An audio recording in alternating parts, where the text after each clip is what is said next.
आइए। Yes, my dear children. Now I am going to teach you the universal law of gravitation. I think there is no need to tell me who had given this law. किसने दिया होगा, आप लोग बताइए। आपका दिल क्या कह रहा है? Definitely Newton gave this law. सारा काम तो उन्होंने किया। तो उन्होंने क्या कहा कि हर दो चीज एक दूसरे को खींचती है। All two objects, any two objects. आप बैठे हैं, मैं यहां खड़ा हूं, आप हमें खींच रहे हैं, मैं आपको खींच रहा हूं। हर बच्चा एक दूसरे को खींच रहा है। हर दो चीज एक दूसरे को खींच रहा है, छोटा हो या बड़ा हो। आज हम बताएंगे कि आखिर कितने फोर्स से खींच रहा है। यह तो मालूम हो गया, खींचने का जो कैपेसिटी होगा, खींच वो पाएगा जब एक्सप्रेशन ज्यादा हो। बट देखते हैं कि दो के बीच में फोर्स कितना है। मान लीजिए एक ये मास दो ऑब्जेक्ट है। ऑब्जेक्ट ये मान लीजिए बड़ा है, दूसरा ऑब्जेक्ट जो है वो छोटा है। मान लीजिए इसका मास m1 kg है, इसका मास m2 kg है। कोई दिक्कत? यहां से यहां की दूरी, मान लिया डिस्टेंस इज d मीटर है। हमेशा याद रखना, डिस्टेंस हमेशा मीटर में लेना। डिस्टेंस हमेशा मीटर में लेना। केजी में लिखा वो किलोमीटर में होगा, पर मीटर में तुरंत चेंज करना है। मास तो केजी में ही रहेगा और करना भी है। तो कहता है कि जो ये फोर्स होगा, the force in between the two object, दोनों एक दूसरे को खींच रहा है। तो कितनी ताकत से खींच रहा है? ये ताकत कहता है कि this is the force in between the object is directly proportional to the product of their masses. मतलब इसके मास को, जितना केजी है, इसके मास के इस बात पे निर्भर करता है। तो सीधी सी बात होगी, दोनों को गुना कर दीजिए। दूसरी बात कहता है कि this is all inversely proportional. देखिए इनवर्सली का मतलब क्या हो गया? डिस्टेंस का स्क्वायर ऑफ द डिस्टेंसेस, माने 1/d²। This is, now you know the mathematical calculations from equation 1 and 2. F is directly proportional to the m1 into m2 upon d². So this is the calculations.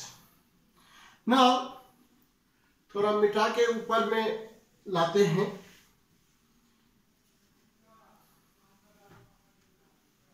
तो हम लोगों ने क्या सीखा कि F is directly proportional to the m1 into m2 upon d². Okay. F equal to gravitational constant G, m1 into m2 upon d²। G की value constant है, it is proportional value, which is constant in all situations. हमेशा हमेशा ये values हमेशा आएगा। एक scientist थे Henry Cavendish, मैंने इसको लिख के रखा है क्योंकि कहीं भूल न हो जाए।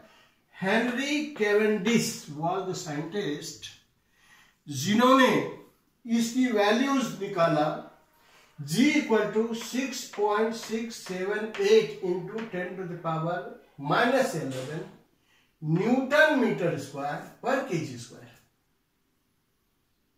और न्यूमेरिकल वैल्यूज में आपको मालूम है पॉइंट के बाद 7 है, इसलिए क्या किया, एक इसको रेज कर दिया तो कैलकुलेशन थोड़ा इजी हो गया, 6.7। तो हम यहां लिख सकते हैं 6.678 into 10⁻⁻11 into m1 into m2 upon क्या d स्क्वायर। इस न्यूमेरिकल वैल्यूज को f equal to 6.7 into m1 into m2 upon d square, ये एक वैल्यूज है। तो फोर्स कैसे निकालना है, G की वैल्यूज दी हुई रहती है। अगर यह दिया हुआ है 6.678 इंटू 10⁻⁻11 mn स्क्वायर जो भी है, तो आप इसको 6.7 लिख सकते हैं, अप्रॉक्स ले सकते हैं, और जनरली यही दिया हुआ रहेगा ताकि बनाने में इजी हो। अभी आप देखिए इसके यूनिट की बात देखिए, यूनिट क्यों ऐसा है, फिर से मैं मिटा के आपको दिखाता हूं। पहले ये बताइए F equal to 6.7 into 10⁻⁻11 into m1 है, फिर से लिख देते हैं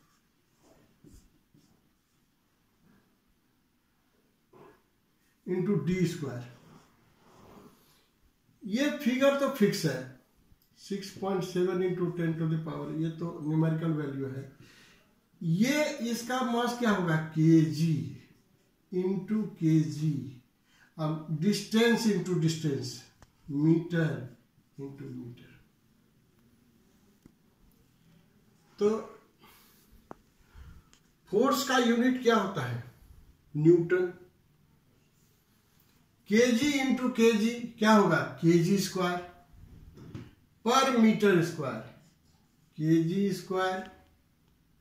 पहले तो न्यूटन डालिए, force is always newton, kg square metre पर मीटर स्क्वायर ऐसे डालिए, या न्यूटन kg स्क्वायर पर मीटर स्क्वायर। कोई याद करने की जरूरत नहीं है, ये ढंग से हम इसकी यूनिट को अगर भूल भी जाए तो याद रख सकते हैं। तो ये जो न्यूमेरिकल वैल्यूज है आपको हमेशा होगा, इसकी न्यूमेरिकल बनाना बहुत आसान है, पर कठिन क्यों है, अगर आपको गुना भाग सही नहीं आता। एक दो हम दूसरे टीचिंग में लेंगे। हमेशा जानिए कि सन का मास तो वही होगा, अर्थ का मास वही होगा, मून का मास यही होगा। 3-4 हिसाब बनाएंगे यह पक्का हो जाएगा। डिस्टेंस ऑलवेज किलोमीटर में होगा और पावर में होगा, तो सीधा 1000 से गुना करना है, 3 जीरो मीटर में चेंज कर देंगे। तो अगर आपने मास को केजी में किया और डिस्टेंस को मीटर में चेंज किया, जी की वैल्यूज कांस्टेंट ही है, तो गुना भाग में अगर सही अप्रोच है तो गलती होने की कोई चांस नहीं है। हम दूसरे टीचिंग में 1-2 न्यूमेरिकल को देके हम बताएंगे और फिर आगे भी कुछ बताएंगे। Thank you very much.